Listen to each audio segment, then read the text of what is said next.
골로새서 강의 26번째 시간 성도의 가정 두 번째 말씀을 전하도록 하겠습니다. 이 가정을 이룸에 있어서 양축이 되는 남편과 아내에 대한 교훈에 이어서 사도는 이제 그 남편과 아내의 사랑의 결과로 말미암은 태어난 자녀들에게 주는 교훈과 또 이어서 신자로서 부모된 자들에게 자녀를 양육함에 있어서 반드시 필요한 중요한 교훈을 각각 전하고 있는 것을 볼 수 있습니다. 가정이란 제도를 주신 하나님께서 그 가정이 하나님께서 기뻐하시는 가장 이상적인 가정이 되게 하시는 일에 있어서 하나님께서는 의외로 우리에게 많은 지침을 주시지 않았습니다. 하나님이 기뻐하시는 바른 가정을 세우는 일에 하실 말씀이 얼마나 많으시겠어요. 그런데도 불구하고 그렇게 성경의 가정에 대해서 세세한 지침들을 통해서 우리에게 어떤 중대한 교훈들을 남기시지 않았다는 것, 매우 간략하게 그러나 가장 중요한 핵심만을 말씀하셨을 뿐이라는 것을 우리는 이 서신 속에서 발견할 수 있습니다. 간단하지만 매우 간략하지만 그 말씀이 바로 하나님께서 기뻐하시는 가족을 이루는 일에 있어서 가장 중요한 원리와 원칙이 되기 때문입니다. 그것이 베이스가 되기 때문이에요.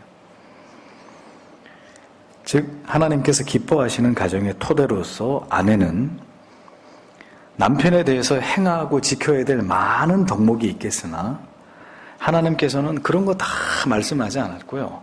딱 한 가지만 말씀하셨어요. 뭐죠? 복종해라. 남편 역시 아내에 대해서 행하고 지켜야 될 많은 덕목들이 있는데 성경은 그 얘기를 시시콜콜 다 하시지 않고 오직 아내에 대해서 한 가지만 얘기합니다. 남편에 대해서 아내에게 한 가지만. 그게 뭡니까? 사랑해라. 자, 이렇게 간략하게 이런 어떤 원리를 전하신 것을 보면 이것이 뭘 의미하시는 것인지를 우리가 생각해 봐야 될 필요가 있습니다. 아내들이 아무리 남편보다 더 뛰어나다 할지라도 예를 들어서 남편보다 훨씬 높은 고소득의 직업을 가졌다든지 남편보다 학벌이 대단히 더 뛰어나다든지 혹은 남편보다 외모가 더 탁월하다 할지라도 그것으로부터 남편에게 사랑을 받는 것이 아니라는 것을 진리는 보여줍니다. 아내는 오직 남편에게 복종함으로써만 그 아내된 역할을 다하는 것이다. 이것을 잊어버리면 안 된다는 거죠. 돈을 더 많이 벌어오는 아내를 사랑하는 것이 아니라 남편은 자기의 뜻과 의지에 복종해주고 동의해주고 그것을 지지해주는 아내에게 더 많은 사랑을 표현하게 되어 있다는 것입니다. 많은 수입도 좋지만 자녀들을 가정에서 잘 지도해주고 남편으로 하여금 그 맡겨진 일들을 안정감을 가지고 해낼 수 있도록 늘 남편에게 복종하고 내조해주는 아내의 역할을 성경은 가장 중요한 것이다 라고 말씀하고 있는 거예요. 그러니까 이것을 가장 잘하고 다른 것들이 좀 부족한 것은 괜찮은데 다른 건 다 잘한단 말입니다. 사회생활도 잘하고 돈도 많이 벌어오고 외모도 출중하고 그런데 남편에게 복종을 안 해요. 그러면 성경이 말씀하고는 아내의 기준에는 미달인 거죠. 하나님이 기뻐하시지 않는 아내가 되고 마는 것입니다. 돈을 많이 벌어오는 남편, 외모가 영화배우처럼 뛰어난 남편, 모든 사람들에게 인기가 있는 유머가 넘치는 남편이지만 이 남편이 아내에 대해서는 언제나 무관심한 남편이라면 아내가 행복할 수 있을까요? 사랑 대신 아무리 많은 돈다발을 가슴에다가 안겨주어도 아내는 결코 이것을 통해서 사랑을 체험할 수는 없을 것입니다. 사랑을 대신할 수는 없을 거예요. 아내를 지극히 사랑해주는 남편. 아내들이 남편에게 요구하는 것은 사랑이잖아요. 관심이고 그것이 가장 큰 것이라고 성경은 말씀하고 있는 거예요. 내가 돈 벌어줬으면 됐지 나한테 더 이상 바라지 마. 그건 남편의 역할이 아니라는 것입니다.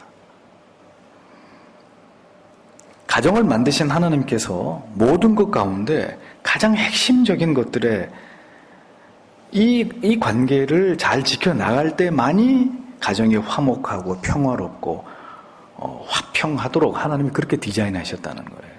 그러니까 그게 기본이라는 겁니다. 아내는 남편에 대해서 복종하고 남편은 다른 거 다 필요 없어요. 필요 없다 그러면 이상하지만 다른 것도 필요하겠지만 그것이 기본이 아니고 그것이 사랑을 대신할 수 있는 가치는 아니고 남편들은 어떤 경우에 있어도 아내를 지극히 사랑해야 된다는 그게 모든 가정의 남편과 아내가 그리스도 안에서 화목을 누릴 수 있는 하나님이 주시는 평강과 행복을 누릴 수 있는 기본이라는 거죠. 기본. 그렇기 때문에 가장 중요한 핵심을 가장 잘 지키는 것을 가장 중요하게 여겨야만이 하나님께서 기뻐하시는 가정을 이룰 수 있다는 것 잊어버리면 안 되는 거예요.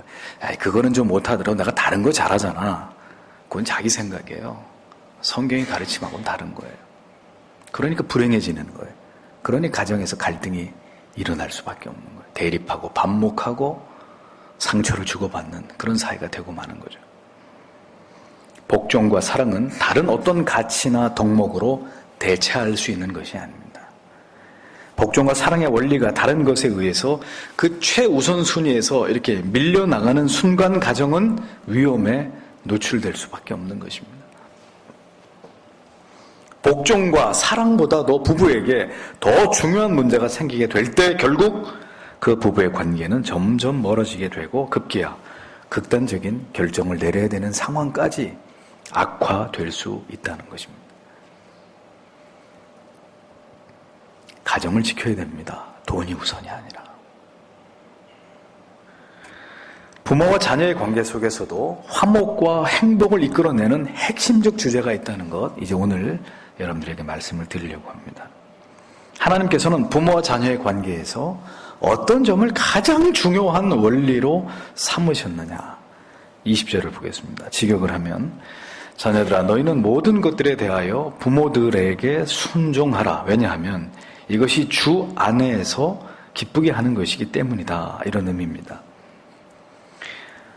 성경은 지금 아내들뿐만 아니고 자녀된 모든 자들에게도 동일하게 순종을 말씀하고 있다는 것을 우리는 보게 됩니다. 그런데 여기서 사용된 헬라어 단어를 보면 똑같은 순종을 얘기하는데 복종, 순종 약간의 차이를 두고 번역을 했습니다만 단어를 봐도 틀려요. 아내들에게 남편에게 순종하라는 말씀보다 자녀가 부모에게 순종하라고 하신 그 말씀에 더 큰 강제성이 들어있고 이 단어 안에는 그리고 지속성이 포함되어 있습니다. 그러니까 아내가 남편에게 복종한다는 개념보다 자녀가 부모에게 복종해야 된다는, 순종해야 된다는 그 개념 안에는 강제성과 지속성이 첨가되어 있다. 바울은 모든 일을 잘 보세요. 모든 일에 있어서 전적인 순종을 자녀들에게 명령하고 있습니다. 아내들에게 그냥 남편에게 복종하라 라고 말씀하신 것에 비해서 더 말씀의 강도를 의도적으로 높여놓은 것을 보게 됩니다. 로마서 1장 30절에서 이교도들의 죄를 지적하면서 이교도들의 가장 큰 죄 중에 하나가 뭐예요? 부모를 거역하는 죄라고 못 박아서 지적합니다. 디모데후서 3장 2절에 말세에 타락한 시대의 사람들의 특징을 설명하면서 역시 동일하게 뭐라고요? 부모를 거역하며 이런 기록을 통해서 마지막 시대의 반윤리적인 폐륜적인 이런 죄들이 저질러질 것을 예고하고 있는 것을 보게 됩니다.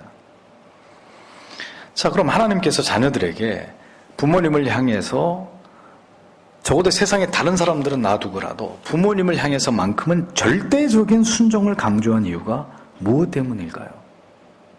그것은 부모에 대한 불복종은 결국 나중에 어디까지 확대되냐면 하나님의 권위에 대한 도전, 하나님에 대한 불복종으로까지 확대되고 이어질 수 있기 때문입니다.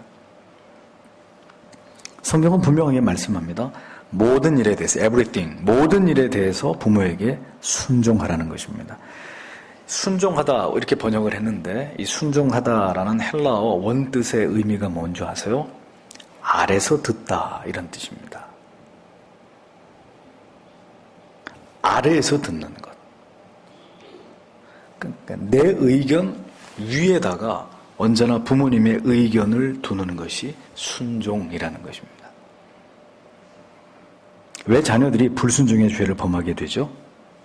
자기의 생각과 자기의 판단과 자기의 의견이 더 옳다고 믿기 때문입니다. 더 합리적이고 더 현실적이고 더 현명하다고 믿기 때문에 부모에게 불복하게 됩니다. 성경은 부모의 의견을 언제나 내 생각과 내 의견 위에다가, 즉 내 의견을 그 부모님의 의견 밑에다가, 항상 아래에다가 둘 것을 명령합니다. 자, 이렇게 되면 마땅히 이제 자녀들 위치에서 이의가 제기되겠죠. 부모님의 생각과 판단과 뜻이 분명히 옳지 않고 비현실적이고 반드시 어떤 문제를 야기시킬 수 있는 그런 경우일 경우에도 그러면 순종하는 것이 옳습니까? 이런 질문이 반드시 제기될 수 있습니다. 답은 뭘까요? 순종하는 것입니다. 그것은 부모님이 옳고 틀리고의 문제가 아니라 이렇게 하는 것이 뒤에 나오죠. 어떻게 하는 거라고요? 하나님께서 기뻐하시는 것이다. 주님이 너에게 부모를 주신, 너에게 부모를 허락하신 그 주님이 기뻐하시는 것이다. 이렇게 성경이 말씀합니다. 부모의 뜻에 순종을 하면 반드시 그로 인해서 문제가 발생할 수 있습니다. 분명히 그렇게 사는 것이 우리 자신에게 아무런 유익이 되지 않고 부모님의 뜻을 따름으로 인해서 야기될 문제가 불보듯이 명약관하게 이렇게 나타나는 경우들이 생길 수 있습니다. 자, 그렇다면 생각해보죠. 이런 인간적인 불안전함을 가진 부모님의 뜻에 따르는 것보다 어떤 문제에 있어서는 더 올바른 결정을 내리고 더 합리적인 결정을 내릴 수 있는 내 결정을 따르는 것이 더 옳을 수 있다는 그 가능성을 하나님께서 모르셨을까요? 그런 거 모르고 하나님이 모든 것에 내 부모에게 순종해라 라고 말씀하셨을까요?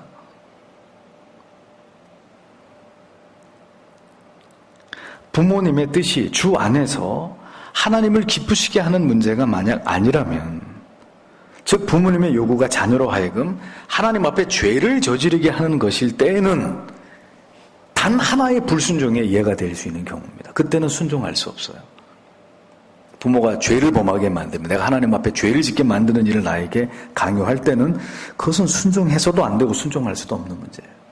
그러나 이런 명백한 진리의 문제로 말미암는 것이 아닌 문제인 경우에 부모님의 뜻이 내가 생각하는 것보다 훨씬 합리적이지 않다 할지라도 성경이 우리에게 말씀하시는 바는 그 부모님의 뜻에 순종하라는 말씀만이 우리에게 주어졌을 뿐이라는 것을 우리가 마음으로 깊이 받아들여야 되는 거예요. 왜 그렇게 해야 될까요? 칼빈은 기독교 강요에서 이런 말을 했습니다. 때로 하나님께서 앞선 자들의 인품과 인격이 그다지 탁월하거나 훌륭하지 않음에도 불구하고 그들이 전하는 하나님의 진리의 말씀에 순종할 것을 명령할 때가 있는데, 그 이유는 사람이 아닌 그를 그 자리에 세우신 하나님의 뜻에 순종하는지 그렇지 않은지의 여부를 하나님이 우리 안에서 시험하시고자 하기 때문이다. 이렇게 얘기를 했습니다. 목사가 됐든 여러분들의 부모님이 됐든 스승이 됐든 저건 아닌데, 저런 인격은 우리가 받아들이기 어려운 부분인데, 그런 사람을 하나님이 우리가 섬겨야 될 자리에 올려놓으신다는 거예요. 왜? 그럼에도 불구하고 하나님을 바라보면서 순종할 수 있는지 없는지를 하나님이 우리를 시험하신다는 거예요. 즉 하나님께서는 때로 말도 되지 않는 부모님의 요구나 뜻에 대해서조차도 그 부모에게 권위를 주신 그 하나님의 권위에 대해서 우리가 어떻게 반응하는지에 대한 그 여부를 하나님이 우리 안에서 확인하고 싶어 하신다는 거예요. 우리가 그 부모님의 의견에 순종하는지 그렇지 않은지를 보고자 하신다는 거죠. 따라서 우리는 이런 경우에 내 의견을 부모님의 의견 아래에 두고 부모님의 뜻에 순종하는 것이 하나님이 기뻐하시는 것이다 라는 이 진리를 받아들일 수밖에 없는 거예요. 그러면 그렇게 하면 하나님께서 우리에게 어떤 유익을 주실까요?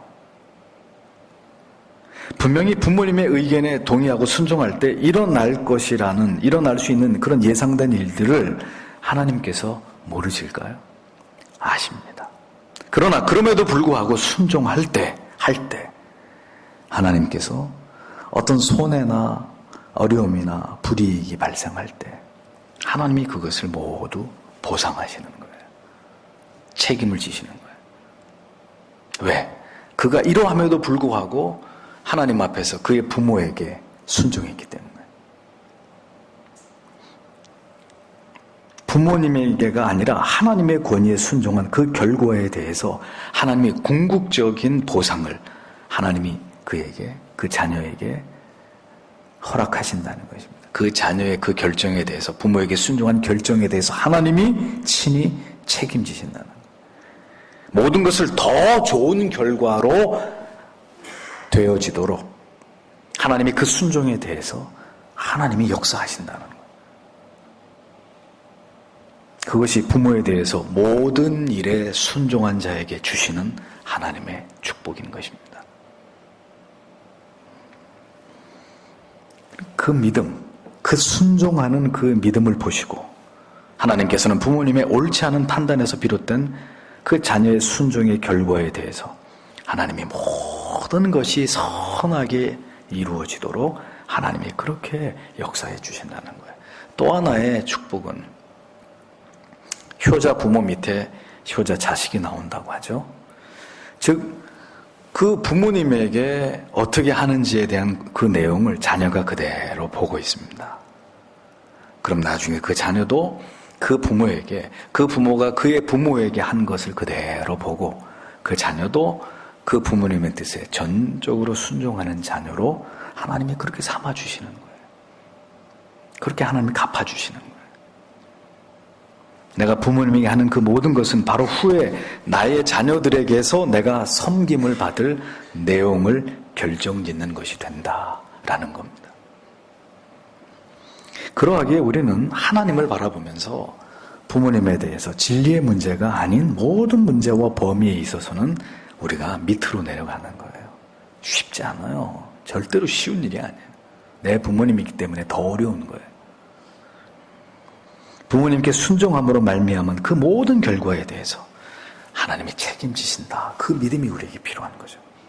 하나님이 책임지신다. 언제나 부모님을 대할 때 우리에게 그런 자세와 태도가 있어야 함을 기억해야 합니다. 이것이 모든 자녀들을 향한 하나님이 기뻐하시는 뜻이다. 이렇게 바울은 가르칩니다.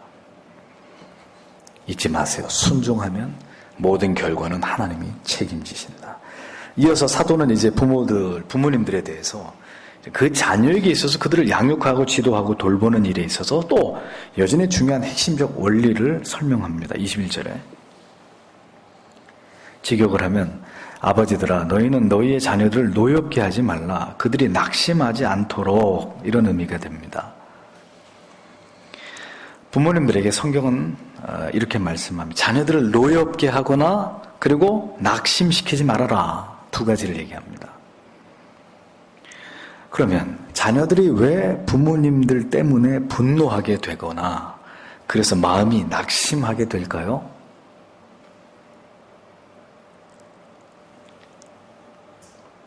무엇 때문에 부모에 대해서 자녀가 분노를 느끼거나 그 마음에 낙심이 몰려오게 될까요? 여러 가지 원인이 있을 수 있습니다. 다만 먼저 이러한 경우는 예외의 경우입니다. 어떤 경우요? 자녀가 죄를 저지르고 하는데 하나님께서 기뻐하시지 않은 곁길로 가려고 하는데 이것을 부모가 저지하고 만류함으로 그 자녀가 부모에게 거칠게 반항하고 분노를 터뜨리는 이런 자녀의 분노나 낙심이나 이런 감정과 행위는 여기에 해당되지 않아요. 그 자녀의 분노와 낙심은 여기에 말씀에 해당 사항이 없는 말씀이에요. 그건 하나님께서도 인정하지 않는 그 자녀의 죄가 되는 것입니다. 그러나 그런 경우가 이제 아닌 상황을 설명하겠습니다. 어떤 경우에 자녀들이 부모님에 대해서 분노를 경험하게 되느냐? 자신이 부당하게 부모님으로부터 훈계나 제재를 받게 된 경우입니다. 즉 부모님의 과도한 징계, 이렇게까지 야단 맞을 내용이 아닌데 자기는 잘못한 게 요만큼인데 부모님의 체벌은 이만큼이야. 그러면 이제 자녀들이 거기에 대해서 분노를 느끼게 되는 거죠. 또 자녀를 훈계하는데 거기에 감정이 섞여버렸어요. 감정이. 예?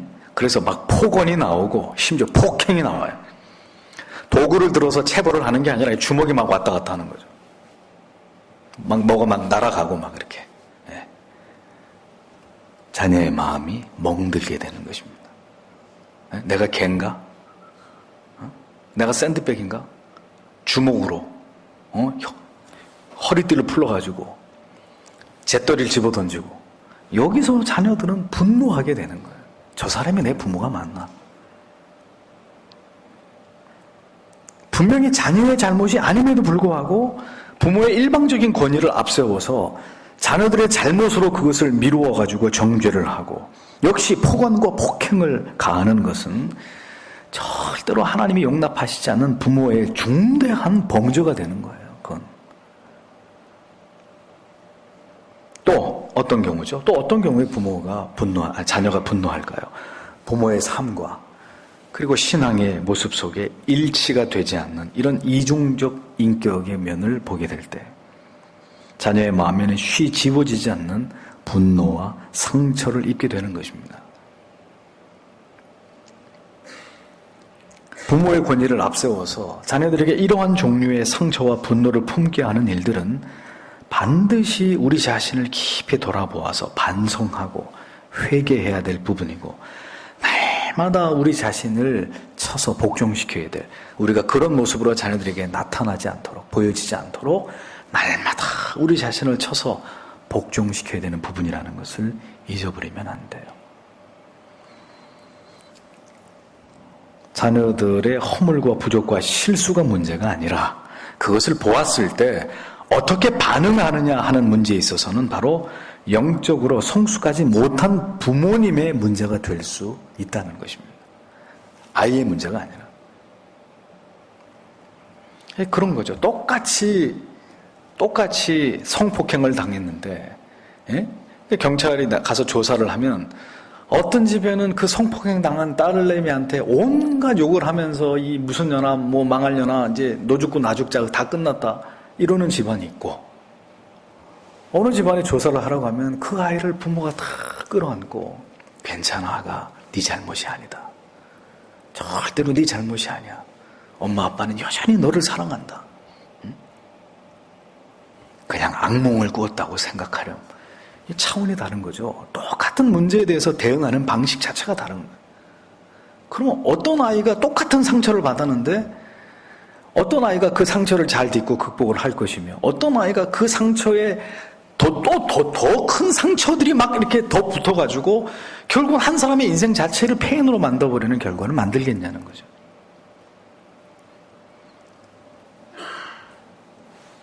부모는 자녀를 상대로 자존심을 지키시려고 하셔서는 안 됩니다. 부모는 진리에 대해서 삶으로 솔선수범함으로 자녀들의 신뢰와 존경을 이끌어내야 되고 언제나 진리를 토대로 그들의 삶을 교정하면서 때로는 인내하고 때로는 징계하기 이전과 이후에 동일한 사랑과 신뢰로 자녀들을 대해주기 위해서 각별히 노력해야 되는 것입니다. 자녀들로 하여금 부모님에게 꾸준함과 훈계, 때로는 체벌과 채찍을 맞는 일이 얼마든지 있을 수 있지만 그런 책망과 체벌을 통해서 부모와 자녀 간의 이 견고한 관계에 금이 가게 해서는 안 된다는 거예요. 그게 무슨 의미냐? 아무리 부모님에게 아주 엄한 꾸지람과 책망을 들었다 하더라도 한 가지 분명하게 자녀의 마음속에 깊이 뿌리 내려져 있어야 되는 어떤 그 하나의 신뢰가 있어요. 그게 뭐냐면은 내가 지금 이렇게 아버지한테 어머니한테 막 이렇게 야단을 맞아도 아버지 어머니는 나를 사랑하고 계신다 하는 믿음이 그 자녀에게 있어야 되는 거죠. 그러니까 체벌을 하기 이전과 이후에 이것이 무너져 버리면 그건 잘못된 체벌이에요. 그건 아이가 받아들일 수 없는 체벌이에요. 체벌 이전과 이후에도 그 아이의 마음속에는 그럼에도 불구하고 내가 이렇게 실수를 하고 잘못을 해서 이렇게 아버지 어머니한테 매를 맞고 손도 들고 있고 반성문도 쓰고 며칠 금지 용돈 한 달 동안 용돈 안 주고 이런 벌을 받아도 이 아이가 이렇게 돌아서면서는 씩 웃으면서 그래도 어머니 아버지는 나를 사랑해. 거기에 있어서는 의심이 없어야 된다는 거죠. 자라나는 어린 자녀들은 상대적으로 부모에 비해서 약자입니다. 체격으로 보나 뭘로 보나. 그러니까 힘의 어떤 논리로 부모를 절대로 이길 수 없어요. 나중에 큰 자녀들 같은 경우는 나보다 더 힘이 세지겠지만 그 전에 어린 자녀일 때는 힘으로 논리로 부모 못 이겨요. 그런데 그런 어린 자녀들이 어떤 잘못 앞에서 엄청난 기세의 부모의 폭언과 폭력 앞에서 속수무책으로 당하게 되는 일들이 자주 일어나요. 가정에서. 그렇게 될 경우에 그 어린 영혼에 새겨진 그 공포와 분노와 무력감, 내가 힘이 없으니까 아버지가 막 짓밟는데 그냥 짓밟혀야 되는 거죠. 막 얻어 터지고 막 깨지고, 어머니가 잡아당기면 머리카락 한 움큼씩 뽑혀 나가고 어린 것이 아무 힘 없이 속수무책으로 당하는 거예요. 그 폭력 앞에서. 그럴 때 이 아이가 느끼는 무력감, 공포심, 어떤 분노, 그런 것들을 어린 시절에 아이가 자주 겪게 돼요. 그럼 그 아이가 자라가면서 그 아이의 인격에 어떤 부분이 형성되겠느냐는 거예요. 그 인격에 어떤 치명적 결손과 결함이 일어나게 되는지를 생각해 봐야 된다는 거예요. 그 기억은 한 아이의 영혼과 마음과 성품을 완전히 이렇게 뒤틀어버리고 왜곡시킬 수 있는 악의 씨앗이 되어버리는 거예요. 무서운 일이 아닐 수 없습니다. 무서운 일이. 의붓 아버지로부터 어릴 때 수시로 성폭행을 당한 한 여인이 나중에 나이가 40이 넘었는데요. 어느 날 살아있는 70이 훌쩍 넘은 자기의 양아버지를 가서 잔인하게 칼로 살해한 사건이 수십 년 전에 있었습니다. 한 10여 년 전에. 왜 이런 일이 벌어졌느냐. 그때는 힘이 없어가지고 저항도 못하고 그 견디기 힘든 공포감과 무력감 속에서 잔인하게 짓밟힌 그 어떤 그 고통의 기억이 나이가 40이 다 되도록 이 여인의 영혼과 마음을 지배하고 있었습니다. 수십 년의 세월이 흘러갔습니다. 결국 그 마음속에 단 조금도 그 분노가 가라앉지 않은 그 분노, 생생한 그 분노가 그 여인을 지배하고 있었는데 그러던 어느 날 이제는 자기의 양아버지가 80을 바라보니까 힘이 없는 거예요. 힘이 없고 병에 걸려서 빌빌한다는 걸 알고는 수십 년을 벼르면서 와신상담, 기회를 노렸던 이 여인이 가서 처절하게 어리고 힘없는 자기를 짓밟았던 양아버지를 잔인하게 가서 응징해버린 거예요. 참 이런 얘기들을 듣고 보게 되면 말입니다. 참 이 과거의 무지한 시대에 살았던 우리 부모님들, 또 그분들의 또 더 열악한 삶을 살았던 부모님들, 전쟁 한복판에 또 전쟁 직후에 이런 어떤 환경 속에서 사실 부모님들. 그러니 그 부모님들의 마음이 어떻게 상처 덩어리죠. 상처 덩어리. 그 상처들이 다 누구에게로 갔겠어요? 자녀들에게. 그 자녀들이 부모가 됐을 땐 그 상처가 또 그 자녀들에게. 상처는 또 다른 상처를 낳고 결손은 또 다른 더 심각한 결손과 결핍을 낳으면서 결국 그리스도 안에서 그 사랑으로 말미암은 완전한 패치가 이루어지기 전까지는 그 아픔과 상처가 계속해서 대물림되는 그런 구조에서 벗어나지 못하고 살아왔던 것이 우리나라의 이 근대사의 역사 아닙니까? 거기에 다 우리가 피해자들이잖아요. 피해자들. 이게 죄인들의 한계를 보여주는 거죠. 죄인들의 한계. 성숙지 못한 부모님의 인격. 부모님 인격이 어디 있어? 벌어먹고 살려 보릿고개 넘어가면서 어떻게 해서라도 살아남아야 되고, 그 기본적으로 살아서 존재해야 된다는 욕구 앞에서 거기에 무슨 인격이 있고 무슨 교양이 있고 그런 게 어디냔 말이에요. 전쟁통에 또 전쟁 이후에. 그러니 성숙하지 못한 부모님의 인격, 부모님들의 언행을 통해서 얼마나 많은 자녀들이 날카로운 칼에 베인 듯한 아픔을 간직하고 있는 자녀들 얼마나 많았겠어요. 거슬러 올라가 보면. 하지만 정작 그 부모님들은 결코 자녀들의 마음과 영혼에 패여 있는 그 깊은 고통의 상처를 알 길이 없으신 거죠. 그걸 알고자 하는 마음도 없고, 자녀들이 감히 아버지한테 아버지가 나한테 이런 상처 줬습니다 라고 말하지도 않고, 지금에야 자녀들이 별소리 다 하지만 버릇없이 과거가 그런 시대였습니까? 그냥 다 이 가슴에다 둘둘둘 접어서 말아놓고 그냥 그렇게 살아갔잖아요. 그렇게. 그리고 그 상처가 다 어디로 가겠냔 말이죠.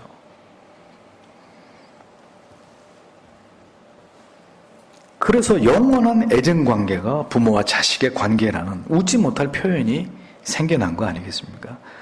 그렇게 사랑하고 뗄래야 뗄 수 없는 그런 관계가 부모와 자녀의 관계임에 틀림없지만, 그렇게 가깝기 때문에 가장 지워지지 않는 잔인한 상처를 평생에 또 부모님 때문에 안고 살아갈 수밖에 없는 것이 부모와 자식의 관계라는 거죠. 단 한 번만이라도 내가 미안했다 라고만 말해 주었어도, 내 형과 내 누나처럼 너도 내가 동일하게 사랑했었다. 그건 네가 오해한 거야. 이 아비는, 이 어미는 너를 똑같이 다른 형제들하고 그렇게 사랑했었단다. 항상 너를 사랑했고 언제나 네가 자랑스러웠단다. 이 한마디의 말을 부모님에게 듣지 못해서 평생도록 부모님을 사랑하지 못하는 자기 자신, 그 자기의 가슴을 쥐어뜯으면서 나는 왜 내 부모님을 사랑하지 못하는 걸까? 그렇게 살아가는 불행한 사람들이 얼마나 많으냐. 그런 성도들이 얼마나 많냐 이거죠, 교회 안에. 그렇게 듣고 싶었던 말씀 한마디 끝내 듣지 못하고 부모님을 떠나보내야 되는 그 자녀의 가슴 속에 영원히 남아있을 그 서러움과 분노와, 그러면서도 부모님에게 사랑받고 인정받고 싶어 했었던 무엇으로도 채워지지 않는 그 텅 빈 마음, 그 자녀의 마음을 무엇으로 위로해 주겠어요? 그 깊은 상처를 뭘로 싸매줄 수 있겠냔 말이에요. 방법은 하나밖에 없어요. 예수의 사랑이 그 속에 콸콸콸 흘러 들어가게 돼서 그의 영혼을 그 예수의 사랑으로 완전히 적시게 될 때에만이 그 모든 상처와 아픔의 흔적들이 다 지워지는 거예요. 지워지는 거예요.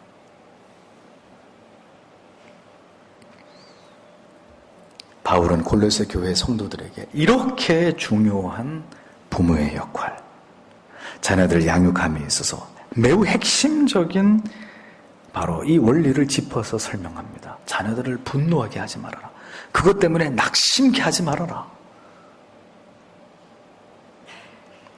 결국 예수 그리스도가 필요하다는 것입니다. 어떤 부모도 완전할 수 없고 어떤 자녀도 부모를 완전하게 섬길 수는 없습니다.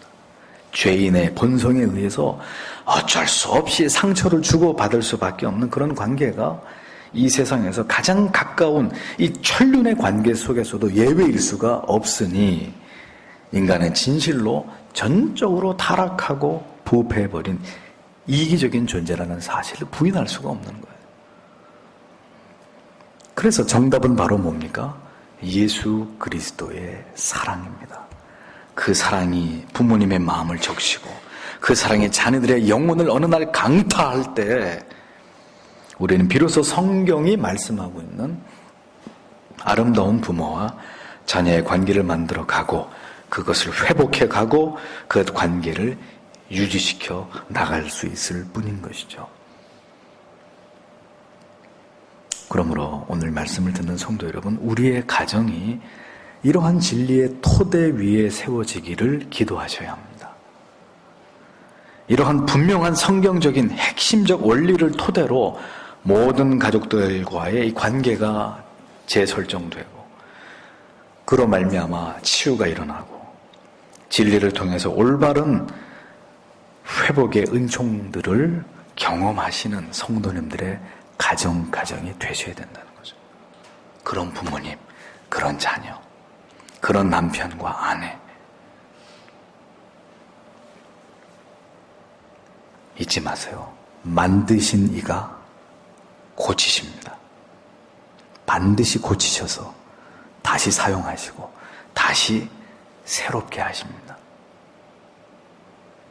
혹시 말씀을 들으신 여러분 가운데 부모와 자녀 사이에 아픔을 가지신 분이 계신다면 오늘 하나님 앞에 다 내려놓으세요. 그리고 부모님에게 순종할 수 있도록 하나님을 도와주십시오. 그리고 그 많은 날 우리가 부모님의 뜻을 거스렸던 어리석음을 하나님 용서해 주십시오. 자녀를 노하게 한 것을 하나님 용서해 주시고 그들의 마음에 그렇게 견디기 힘든 낙심과 고통을 주었던 그런 사실들 혹시 기억나신다면 하나님 앞에 다 회개하셔야 돼요. 그리고 그 상처를 아물게 하려면 오늘 가셔서 이야기하세요. 부모님, 제가 잘못했습니다.